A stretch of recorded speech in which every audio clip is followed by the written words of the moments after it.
हिमाचल प्रदेश में देखने में आया है कि तमाम निजी बैंक अनुसूचित जाति वर्ग के बच्चों को उच्च शिक्षा के लिए एजुकेशन लोन नहीं दे पा रही हैं। इस मामले को केंद्र और प्रदेश सरकार से उठाया जाएगा।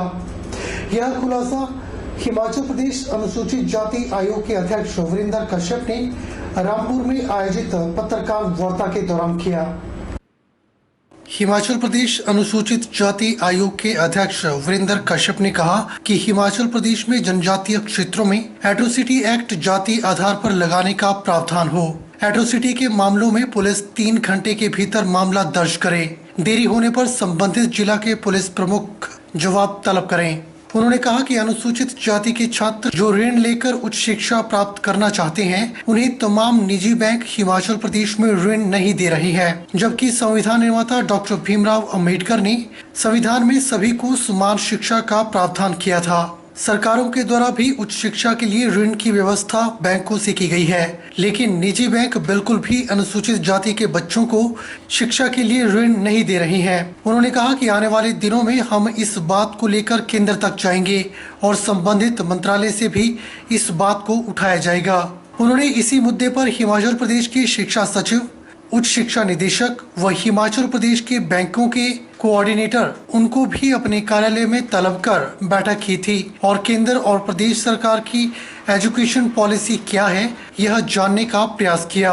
उन्होंने हिदायत दी कि आने वाले दिनों में बच्चों को प्रोत्साहित करें। जो गरीब बच्चे हैं, जो उच्च शिक्षा प्राप्त करना चाहते हैं और इसके लिए ऋण लेना चाहते हैं, उन्हें निजी बैंक भी प्रोत्साहित करें।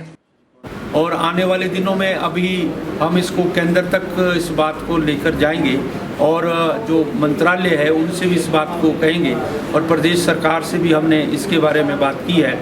और अभी इसी मुद्दे को लेकर मैंने जो है समन किया था, जो हमारे शिक्षा के सचिव हैं, सेक्रेटरी एजुकेशन हिमाचल प्रदेश और साथ साथ डायरेक्टर एजुकेशन हायर और जो हमारे कोऑर्डिनेटर है हिमाचल प्रदेश के बैंकों के, उन तीनों को जो है मैंने अपने ऑफिस बुलाया था।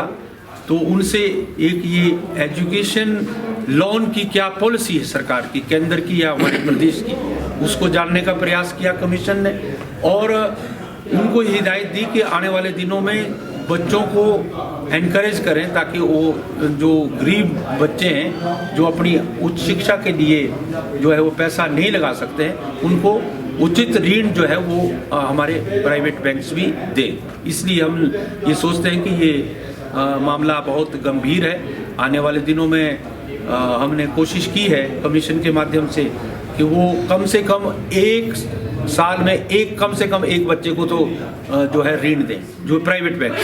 सोलन के सरदार मोहल्ले में बने नए गुरुद्वारे में श्री गुरु ग्रंथ साहिब जी के स्वरूप गुरुद्वारा नड़ा साहिब से लाए गए। सोलन पहुंचने पर नगर कीर्तन के रूप में गुरु ग्रंथ साहिब जी को गुरुद्वारा साहिब तक पहुंचाया गया। वहीं इस मौके पर सोलन के विधायक कर्नल धनीराम शांडिल भी विशेष रूप से मौजूद रहे। गुरुद्वारा साहिब में 24 घंटे 7 दिन लंगर की व्यवस्था रहेगी, जिससे सोलन व बाहर से आने वाले यात्रियों को सोलन में अब भूखा नहीं सोना पड़ेगा। विधायक धनीराम शांडिल ने कहा कि भाग दौड़ भरी जिंदगी में धार्मिक स्थल लोगों को सुकून देते हैं। उन्होंने सोलन के लिए इसे एक उपलब्धि बताया। उन्होंने कहा कि गुरुद्वारा साहिब में सभी को समरसता का पाठ पढ़ाया जाता है। जीवन में ऐसे कर्म करना तो पिछले जन्म के कोई अच्छे कर्मों का फल भी कह सकता हूँ। और आज के युग में जबकि जिंदगी बहुत सॉर्ट ऑफ कॉम्प्लेक्स हो गई है, दौड़ भरी जिंदगी है, इसमें इस प्रकार के पूजा स्थल का होना, इस प्रकार के जहाँ गुरु की महिमा सुन सकें, विचार कर सकें, जैसे अभी हमारी बहनें ऊपर शब्द गा रही थी, हम सुन रहे थे। भारतीय जनता पार्टी हिमाचल प्रदेश मंडल कार्य समिति बैठक सोलन मंडल में पार्टी कार्यालय कमलम में मंडल अध्यक्ष मदन ठाकुर की अध्यक्षता में बैठक हुई। जानकारी देते हुए जिला प्रेस सचिव मुकेश गुप्ता ने बताया कि बैठक में मुख्यमंत्री की ओएसडी व शिमला संसदीय क्षेत्र के सह प्रभारी शिशु धर्मा विशेष रूप से शामिल हुए।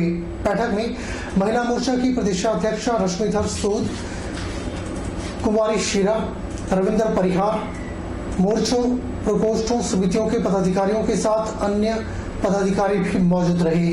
आज भारतीय जनता पार्टी सोलन मंडल की कार्यसमिति की बैठक हुई और इससे पहले प्रदेश कार्यसमिति की जो बैठक हुई है तो उसमें कुछ करने कार्य मंडल को दिए हैं, उस पर आज बैठक थी और कार्यकर्ता काम में लगे और जो हमारा त्रिदेव सम्मेलन होना है 23 जून को सोलन में, उसके रिगार्डिंग भी बैठक आज की गई। उसकी तैयारियों के लिए कि हर त्रिदेव को उस कार्यक्रम में लाना है, तो 7000 के करीब उसमें जो है हमारे त्रिदेव जो है शिमला पार्लियामेंट के आने हैं। तो हमारे जो हिमाचल प्रदेश के शिमला संसदीय क्षेत्र के सह प्रभारी श्री शिशु भाई धर्मा जी को लगाया गया है, तो वो भी इस बैठक में मौजूद रहे और सभी कार्यकर्ताओं से कहा गया है कि इसकी तैयारियां अच्छे से करें। सबको निर्देश दिए गए हैं और ये सम्मेलन भव्य हो, इसकी तैयारियों के लिए आज की ये बैठक की गई थी। इससे पूर्व में जो कार्यक्रम हमने किए हैं उसकी भी उन्होंने समीक्षा बैठक ली है और आगामी जो कार्यक्रम हमको दिए गए हैं उसके लिए कार्यकर्ताओं को उसको अच्छे तरीके से वो कार्यक्रम हो, उसके लिए आज ये बैठक रखी गई। निर्जला एकादशी के अवसर पर सोलन में श्रद्धालुओं ने उपवास रखा और सोलन में जगह जगह लोगों को मीठा पानी पिलाया गया। मान्यता है कि इस दिन छतरी, पंखा सहित शीतल पेय पदार्थों का दान करने से सौभाग्य प्राप्त होता है। पंडित सुभाष शर्मा ने बताया कि निर्जला एकादशी के अवसर पर मीठा पानी पिलाने का विशेष महत्व है। इसमें स्वर्ग प्राप्ति होती है और सौभाग्य और सुख समृद्धि की प्राप्ति होती है। निर्जला एकादशी 10 जून 2022 को निर्जला एकादशी का आज त्यौहार मनाया जा रहा है। इस व्रत को रखने से स्वर्ग के द्वार खुल जाते हैं और सब पापों से मुक्ति मिलती है। आज के दिन शीतल पेय पदार्थों का दान करने से शरबत इत्यादि और छतरी और पंखा इत्यादि दान करने का बहुत महत्व है। विशेष पानी पिलाने का शीतल पेय पदार्थ, इससे स्वर्ग के द्वार खुलते हैं। वहीं राष्ट्रपति दौरे के मद्देनजर कुल्लू जिला पुलिस के द्वारा ट्रैफिक प्लान जारी किया गया है, जिसके मुताबिक अटल टनल व लाहौल स्पीति की तरफ जाने वाली गाड़ियों को परामर्श दिया गया है कि 11 जून की सुबह 8 बजे तक मनाली से निकल जाए। धुंधी में 10 बजे से 11:50 तक ट्रैफिक यातायात को रोका जाएगा। कोई भी गाड़ी सड़क पर पार्क नहीं होगी और जब ट्रैफिक रोकी जाएगी तो गाड़ियों को धुंधी में पार्किंग में पार्क किया जाएगा। इसके अलावा रोहतांग पास और सोलंग नाला तक जाने वाली गाड़ियां पहले की तरह चलती रहेंगी, लेकिन सोलंग नाला की तरफ जाने वाली गाड़ियों को डंपिंग साइट की पार्किंग में पार्क किया जाएगा। कोई भी गाड़ी धुंधी तक सड़क किनारे पार्क नहीं की जाएगी। आपातकालीन गाड़ियों को नहीं रोका जाएगा। जो हमारा जो ट्रैफिक प्लान है उसके तहत हमने जो हमारी गाड़ियां जो लाहौल स्पीति या अटल टनल की तरफ जाने वाली हैं उनके लिए हमने एडवाइजरी जारी किया है कि वो मनाली से 8 बजे से पहले 8 बजे तक यहाँ से निकल जाएं ताकि वो समय से अटल टनल और शिशु क्रॉस कर जाएं। उसके बाद जो 10 बजे से लेकर के 11:50 तक वहाँ पे हम धुंधी में जो है वहाँ उस तरफ जाने वाली ट्रैफिक को हम रोकेंगे और वो जो ट्रैफिक रोकेंगे उसको सड़क के किनारे किसी भी तरह से गाड़ियों को खड़ा नहीं होने दिया जाएगा। एक पार्किंग हमने आइडेंटिफाई किया धुंधी में, उस पार्किंग में उन गाड़ियों को प्रॉपर तरीके से लगाया जाएगा। जो हमारा मड़ी से लेकर के भुनकर तक का एरिया है इसको नो फ्लाइंग जोन डिक्लेयर किया गया है और इसमें पैराग्लाइडिंग, ड्रोन्स को फ्लाई करना और हॉट एयर बैलून को फ्लाई करना, इन पे पूर्ण रूप पे प्रतिबंध लगाया गया है। ये सारी एक्टिविटीज नहीं होंगी। इसके अलावा बाकी सारी जो कमर्शियल एक्टिविटीज है ऐसा जारी रहेंगी। आज के इस अंक में फिलहाल इतना ही। मुझे दीजिए इजाजत और आप बन रही है HP 24/7 के साथ। नमस्कार।